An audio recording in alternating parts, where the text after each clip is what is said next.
Muy bien.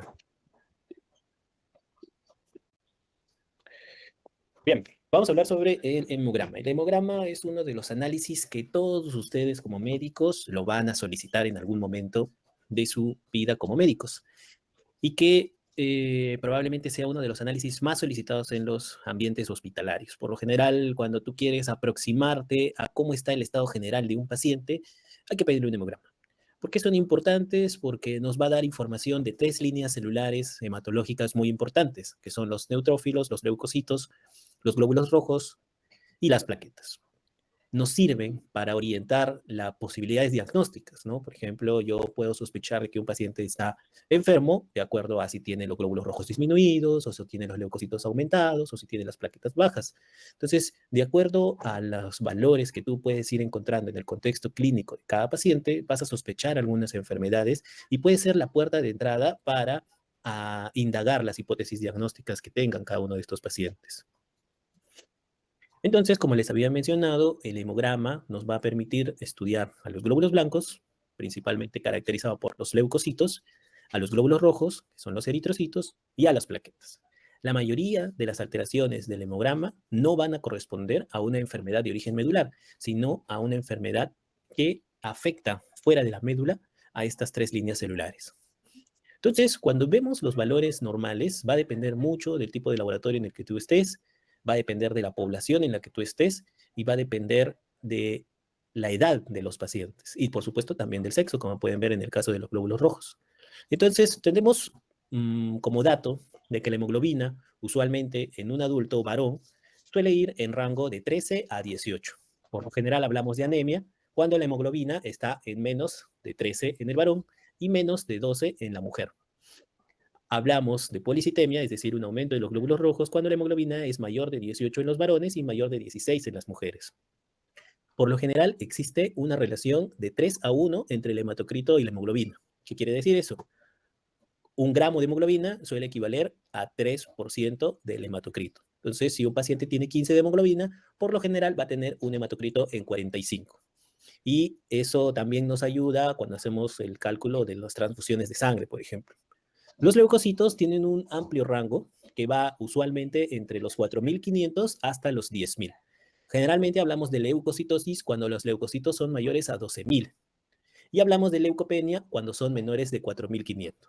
Entonces tiene un rango muy amplio. Si un paciente tiene 5.000 de leucocitos, es normal. Si un paciente tiene 9.000 de leucocitos, es normal y no significa nada, ¿bien?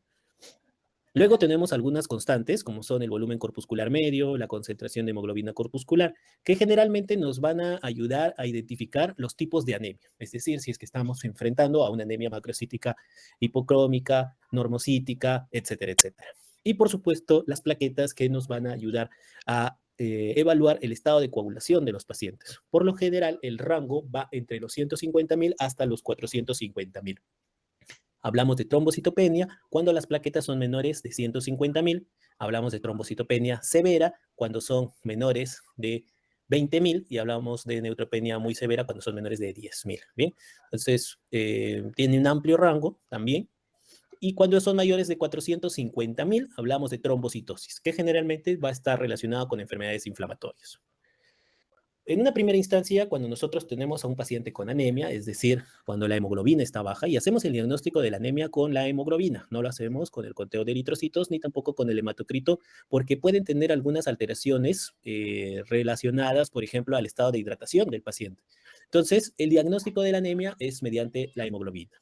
Y como primera instancia, ustedes siempre que se enfrenten a un paciente con anemia, van a tener que determinar qué tipo de anemia es. Y para determinar eso, vamos a usar el volumen corpuscular medio, que nos va a ayudar a identificar si es que el paciente tiene una anemia macrocítica, microcítica o normocítica. Los valores normales del BCM suelen estar entre 80 a 100. Si es mayor de 100, estamos ante una anemia macrocítica. Si es menor de 80, generalmente estamos ante una anemia microcítica. Otro constante corpuscular que nos va a ayudar en el estudio del paciente es la HCM, que es la concentración de hemoglobina corpuscular media. Esto nos va a determinar el grado de color que tiene, ¿no? Entonces, hablamos de hipercromía generalmente cuando el HCM es mayor de 32, Hablamos de normocromía cuando está entre 28 y 32 y hablamos de hipocromía cuando es menor de 28. Bien, entonces, si un paciente tiene 10 de hemoglobina y tiene 70 de BCM, te está diciendo, esta es una anemia microcítica.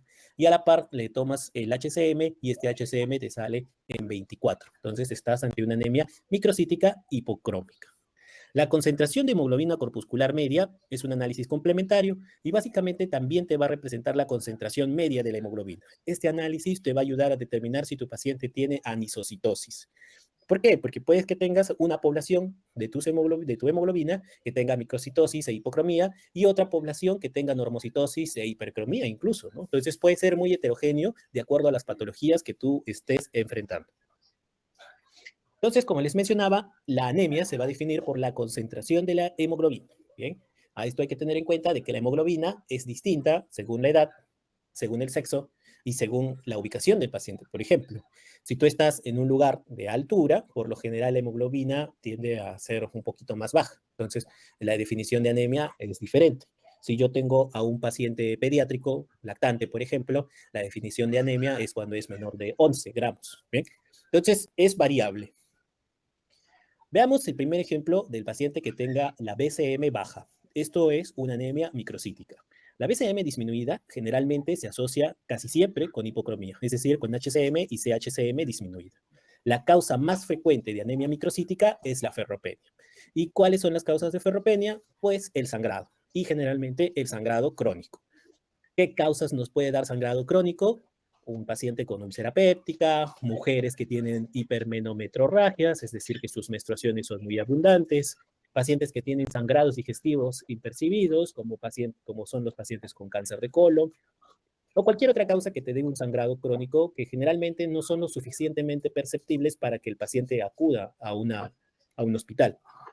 O también puede aparecer la ferropenia cuando hay una disminución en la ingesta de hierro, que cada vez, debido a las dietas equilibradas que solemos tener en los países occidentales, no suele ser una de las causas, ¿bien? Salvo hayan otras alteraciones como gastritis atrófica o síndrome de intestino corto, etcétera, etcétera. Otras de las causas de la anemia microcítica pueden ser las talasemias. Las talasemias son enfermedades hereditarias que tienen una alteración en la morfología del eritrocito. Generalmente, estos pacientes que tienen talasemia van a tener un BCM sumamente bajo. O sea, usualmente la microcitosis es cuando es menor de 80, pero estos pacientes con talasemia suelen tener un BCM menor de 60 incluso. Y tienen reticulocitos elevados porque estos pacientes tienden a hacer hemólisis. Una característica en el frotis sanguíneo es la policromatofilia y generalmente el diagnóstico requiere un análisis especial que es la electroforesis de la hemoglobina. Entonces, normalmente, cuando tú quieras saber por qué tu paciente tiene microcitosis, el segundo paso es hacer una ferritina. Si tienes a un paciente que tiene la ferritina disminuida, la transferrina aumentada y el hierro sérico normal o disminuido, probablemente estés ante una anemia ferropénica. Y este paciente vas a tener que investigar si esta anemia ferropénica es carencial o es por un sangrado crónico. Por el otro lado, si tienes a un paciente que tiene la ferritina normal, lo que deberías hacer es una electroforesis de la hemoglobina. Si esta electroforesis de la hemoglobina te muestra un aumento de la hemoglobina A2 y la hemoglobina F, tienes el diagnóstico de una talasemia. Por otro lado, si esta electroforesis es normal, lo que correspondería para identificar la causa es hacer la investigación de un mielograma. Para eso hay que obtener muestra de médula ósea. ¿Cómo obtenemos muestra de médula ósea? Pues haciendo una punción ósea. Bien, generalmente lo hacemos en huesos planos, como es el esternón o es la cresta ilíaca. Es un procedimiento que, como ustedes pueden imaginar, es doloroso, es cruento y es traumático. Se obtienen muestras de médula ósea y a esto se le va a determinar la proporción de sideroblastos. Si es que tienes una anemia con la ferritina normal que tiene microcitosis y que los sideroblastos están disminuidos, probablemente estés enfrentando a un paciente con anemia de enfermedades crónicas, es decir, una anemia por trastornos crónicos. ¿Qué te puede dar anemia por trastornos crónicos? Todo. Enfermedades inflamatorias, cáncer, enfermedad renal crónica, pacientes con cirrosis, etcétera, etcétera. Por otro lado, si en el mielograma observas que los sideroblastos están incrementados, estás ante una anemia sideroblástica. Ahora hablemos de la anemia macrocítica. Al contrario de lo que ocurre en la macrocitosis es cuando la BCM está elevada, es decir, mayor de 100. La principal causa de macrocitosis es el déficit carencial de vitamina B12 y ácido fólico. cualquiera de los dos. Aquí sí podemos tener problemas con déficit en la ingesta. Por ejemplo, las personas que son vegetarianas tienen una disminución de estos productos. O algunos pacientes que consumen medicamentos que pueden disminuir la absorción de vitamina B12 o inhibir este paso, como ocurre con los pacientes usuarios de metrotexate o pacientes usuarios de sulfametoxazol, trimetoprim por largos periodos. Todos los quimioterápicos, por ejemplo, te van a ocasionar un tipo de esta anemia. Los pacientes con cirrosis que consumen alcohol también pueden tener este tipo de anemia. También puede aparecer esta anemia macrocítica en los pacientes que tienen síndrome mielodisplásicos, pero generalmente síndromes mielodisplásicos ya avanzados, donde ocurre una eritropoiesis ineficaz que suele asociarse con citopenias y alteraciones morfológicas. Entonces, la anemia macrocítica puede ser también manifestación de un síndrome mielodisplásico, que es una enfermedad que es potencialmente mortal, dependiendo del grado. Si son agudas, en pacientes jóvenes son más agresivas aún, y en los pacientes adultos mayores, pues es un hallazgo frecuente. Otras causas de anemia macrocítica, las hepatopatías crónicas, pacientes que tienen gastrectomías amplias, principalmente del cuerpo y del antro, el uso de fármacos que alteran el metabolismo de folatos, como lo había mencionado, metrotexato, sulfas, fenitoína, anemias hemolíticas que son crónicas, también te pueden causar este tipo de anemia. Y por otro lado, la anemia normocítica normocrómica, es decir, aquel paciente que tiene BCM y HCM normal.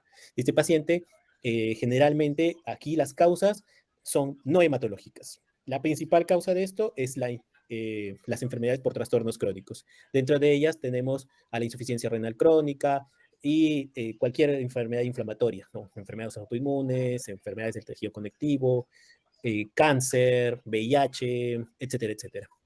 Y dentro de las causas hematológicas, aquí sí podemos tener la hipoplasia y la aplasia medular, que suele asociarse con anemias muy severas, pero generalmente suele afectarse otras líneas celulares, como los leucocitos o las plaquetas, y también en etapas iniciales de la anemia por sangrado, ¿no? Entonces, un paciente que tiene un choque hemorrágico porque hizo una hematemesis masiva, o un paciente que hace una hemorragia digestiva masiva, o un paciente que hace un traumatismo y tiene un sangrado por una rotura de una víscera, ¿no? Entonces, estos pacientes que tienen una anemia aguda por sangrado no dan lo suficiente tiempo de compensación y se produce una anemia normocítica normocrómica. Otro dato importantísimo en la evaluación de las anemias es determinar el porcentaje de reticulocitos, ¿no? Entonces, para eso, nosotros vamos a dividir a las anemias en regenerativas, en aquellas que tienen un aumento en los reticulocitos compensatorio, te está diciendo, esta médula está funcionando, o sea, hay anemia, ¿cuál debería ser la respuesta? Que mi médula comienza a producir más eritrocitos. Como comienza a producirlo y hay una necesidad de reemplazar estos eritrocitos que faltan, la médula comienza a lanzar eritrocitos inmaduros, que son los reticulocitos, que son fácilmente detectables porque tienen contenido de ADN en su interior. Por otro lado, las anemias arregenerativas son aquellas que tienen un recuento absoluto de reticulocitos menor de 50.000. Y aquí estamos hablando de una falla medular. O sea, la médula es incapaz de corregir esta anemia y por lo general la anemia es de un origen central. Muchas veces el porcentaje de reticulocitos puede verse influenciado por el grado de anemia y por el tiempo de maduración. Es por eso de que en algunos casos es mejor y es más preciso medir el índice de producción reticulocitario. Para esto aplicamos una fórmula que depende de los reticulocitos, del hematocrito del paciente y de lo que debería ser el hematocrito normal. Si tú tienes un índice de producción reticulocitario menor de 2, estás frente a una respuesta medular inadecuada. Por otro lado, si este índice reticulocitario es mayor o igual de 2, tienes una respuesta medular adecuada. Para algunos es 2 el punto de corte, para la mayoría puede ser también 3%. Entonces, aquí podemos ver cómo es lo normal. Un paciente que tiene reticulocitos tiene que ser entre el 0.5 al 1.5 de todos los eritrocitos y el conteo suele estar entre 25.000 y 100.000. Hablamos de reticulocitos disminuido cuando es menor de 25.000 y aumentado cuando son mayores de 100.000. Como podemos ver, las principales causas de reticulocitos aumentados son la hemólisis, la anemia poshemorrágica, recuperación tras tratamiento de déficit, y cuando son reticulocitos disminuidos, aquí sí ya estamos hablando de causas medulares centrales, aplasia medular, infiltración medular por una mieloptisis, el déficit de vitamina B12 o ácido fólico, o la anemia por enfermedad renal crónica que depende de una disminución de la eritropoyetina, que es de producción renal. Entonces, este es el otro enfoque que nosotros podemos tener. Entonces, tienes a un paciente con anemia, determinas el conteo de reticulocitos. Si es que está alto, estás frente a una pérdida excesiva de eritrocitos por una hemorragia aguda o una hemólisis, mientras que si está disminuido, puedes pensar en unas causas centrales, ¿no? A esto puedes determinar el BCM. Si es que esto está bajo, puede ser un déficit de hierro, anemia de inflamación crónica, anemia sideroblástica. Si es que está normal, puedes sospechar una anemia plástica, anemia de inflamación crónica, mieloptisis. Y si es que está alto, un déficit de vitamina B12, mielodisplasia y anemia de la enfermedad hepática crónica.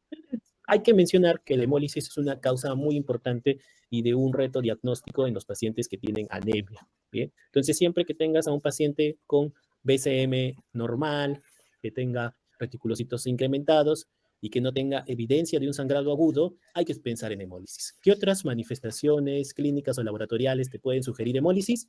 Pues el incremento de la bilirrubina, principalmente indirecta, la presencia de esquistocitos en el frotis sanguíneo, la anemia microangiopática, la disminución de la aptoglobina, etcétera, etcétera.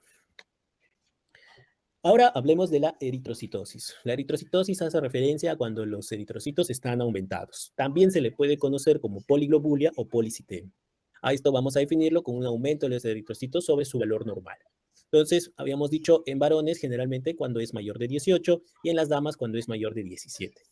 Las causas relativas tenemos la pseudopoliglobulia, que son las más frecuentes, que no son eritrocitosis verdaderas, sino que son por un defecto en la concentración. Aquí la principal es la hemoconcentración por deshidratación. Bien, pacientes que vienen con diarrea, vómitos, pacientes gran quemados o pacientes que tienen hipoxemia crónica, ¿no? Por ejemplo, los pacientes que tienen fibrosis pulmonar.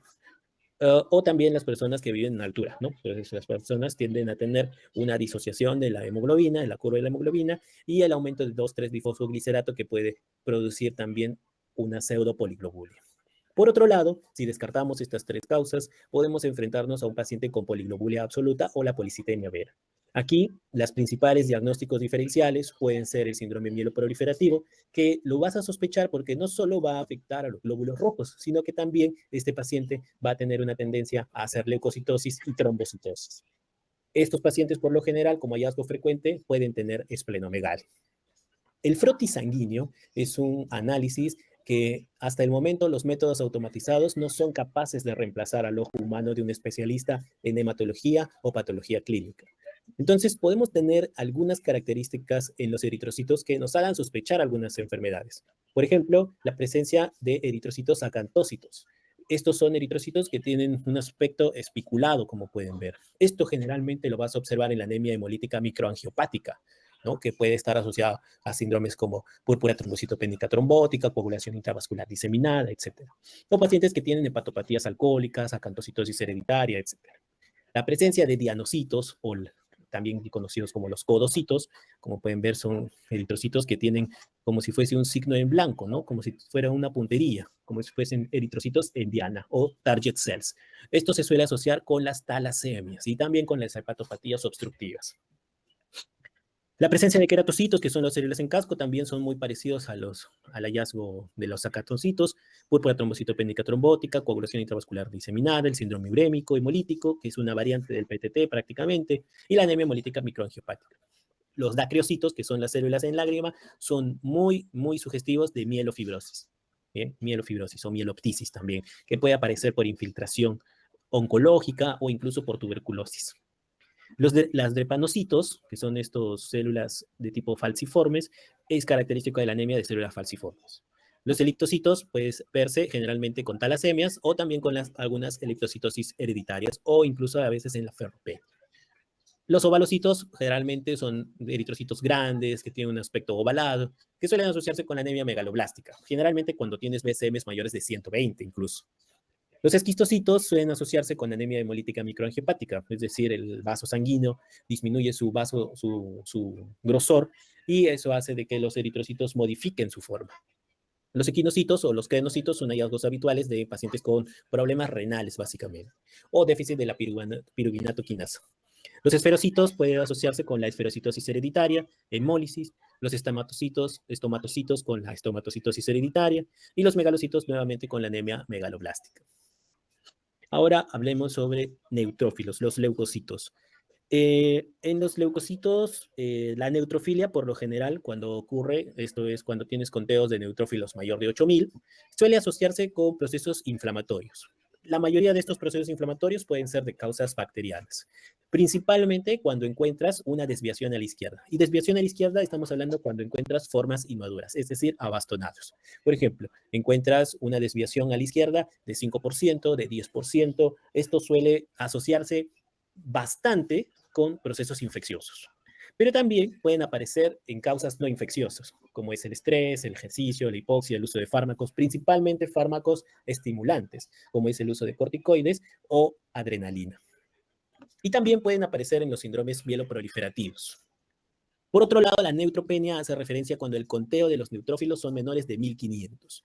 Y aquí hay que tener en cuenta de que hablamos de una neutropenia significativa cuando es menor de 1000, una neutropenia severa cuando es menor de 500 y una neutropenia muy severa cuando el recuento de neutrófilos es menor de 100. Esto es muy importante porque cuando ustedes sigan avanzando en su carrera, van a ver a una enfermedad que se llama la neutropenia febril, que suele aparecer en los pacientes oncológicos que reciben quimioterapia, pacientes con leucemia o trasplantados, que disminuyen su conteo de neutrófilos y como ustedes saben, los neutrófilos son una de las principales líneas de defensa del ser humano.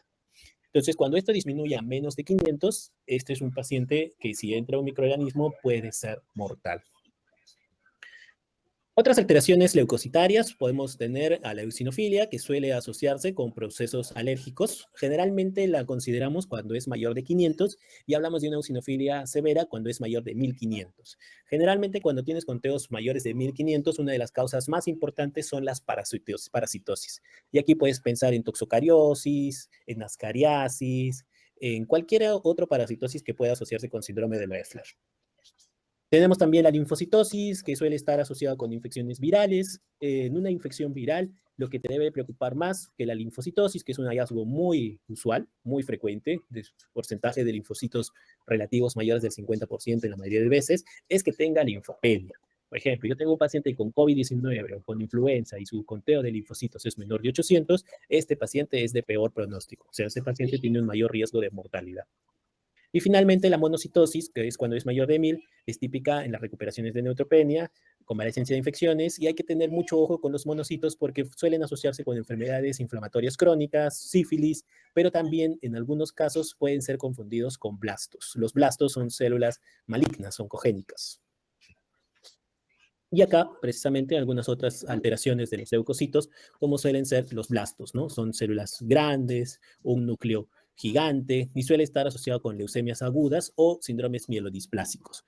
Su presencia en más del 5% de un hemograma suele ser malo. Bien, entonces siempre hay que sospechar cuando encuentres la presencia de blastos de leucemias o síndromes mielodisplásicos. Podría salvar una vida. Otro tipo de alteración en los leucocitos son los leucocitos peludos, o también las células velludas, que pueden aparecer en la tricoleucemia, que es un tipo de leucemia de células T. Los linfocitos atípicos suelen ser muy frecuentes. Este quizás es uno de los hallazgos más frecuentes en las alteraciones de la línea de los glóbulos blancos. Y si bien aquí el ejemplo es leucemia prolinfocítica, la mayor causa de linfocitos atípicos son las infecciones virales. Bien, entonces tienes a un paciente con citomegalovirus, toxoplasmosis, mononucleosis, y ese es un hallazgo muy frecuente. También puedes encontrar al linfoma leucemizado, que también tiene esta presencia de los linfocitos atípicos, la presencia de células plasmáticas, que suele asociarse con un cáncer de células plasmáticas que se llama mieloma múltiple. Bien, el mieloma múltiple suele asociarse con una presencia de más del 10% de células plasmáticas en sangre. Y también este es una alteración de los neutrófilos muy característica, que son las células de Sézary. Bien, células de Sézary, que te suelen asociar un linfoma cutáneo de células T. ¿A qué se asocia el linfoma cutáneo de células T? A la infección por HTLV, un virus que es endémico principalmente en la sierra peruana. Eh, Ahora hablamos de la tercera línea hematológica, que son las plaquetas. Muy bien, entonces, ¿cuándo sospechamos de trombocitopenia? Cuando el conteo es menor de 150,000, ¿no? Hablamos de una trombocitopenia moderada cuando es menor de 50,000, severa cuando es menor de 20,000. Bien, eh, ¿qué puede causar trombocitopenia? Generalmente es muy variable, ¿no? Dentro de los procesos inmunológicos, uno de los principales es la púrpura trombocitopénica idiopática. También puede ser causada por el lupus eritematoso sistémico, el síndrome de Evans, que suele asociarse con anemia hemolítica, el síndrome antifosfolipídico, la trombocitopenia neonatal, o puede ser secundario a una trombopoiesis ineficaz, como parte de una anemia perniciosa, mielodisplasia, el uso de drogas o radiación, o una destrucción y consumo, que quizás estas sean las causas más frecuentes de trombocitopenia.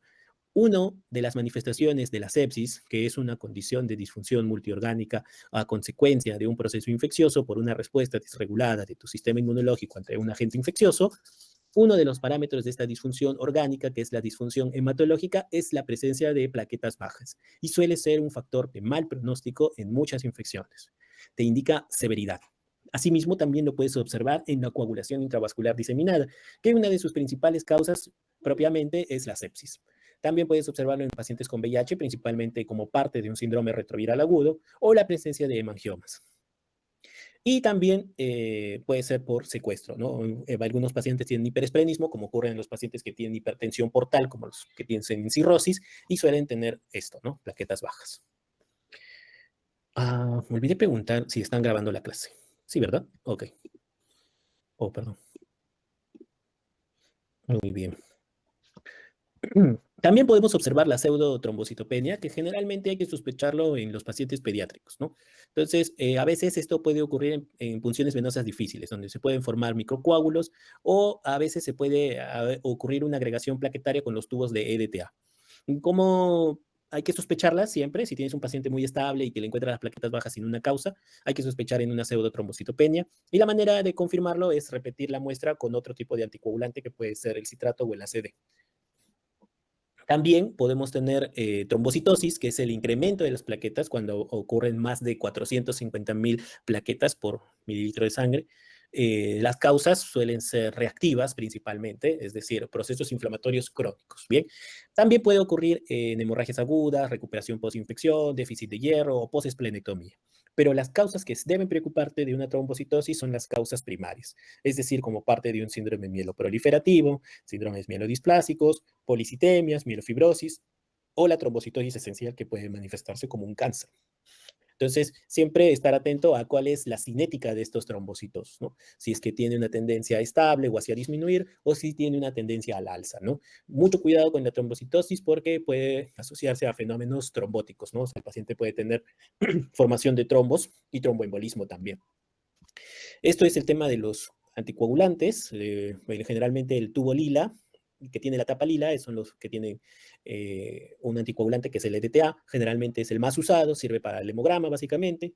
Luego tienes el de tapita azul, que tiene citrato de sodio, y sirve para el perfil de coagulación, es decir, TP, TPTA, INR, fibrinógeno. El de tapita amarilla es también uno de los más usados y generalmente es para bancos de sangre, pruebas de histocompatibilidad, cultivos celulares, pero cuando tienes un paciente que tiene sospecha de pseudotrombosis, pseudotrombocitopenia, puedes usar este tubo, ¿no? Para confirmarlo. Y finalmente el tubo rojo, el de tapa roja, que es el más usado también, que es para hacer la bioquímica, pruebas inmunológicas y pruebas serológicas.